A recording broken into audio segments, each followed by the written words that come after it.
Kamusta sa lahat mga kaibigan? Si Weller ito. Ngayon, ipapakita ko kung ano gagawin kung ang iPhone ay hindi tumatanggap ng papasok na tawag. Para dito, pumunta sa settings, tingnan natin ang ilang bagay.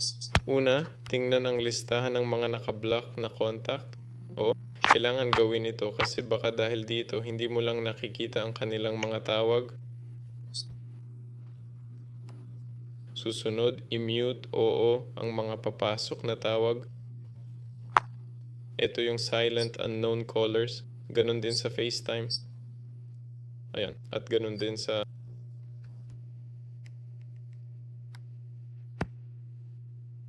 telepono. Kailangan natin ng telepono.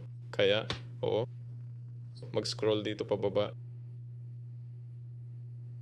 At dito dapat naka-off ang silent unknown callers. Ito yung call filtering dapat naka-off din. Ito yung mga naka-block na contact. Tingnan din kung may naka-block na dapat tumawag sa iyo.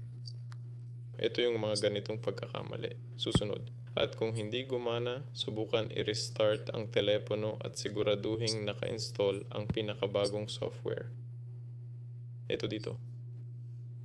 At pwede ring subukan ng, nasabi ko na yung restart.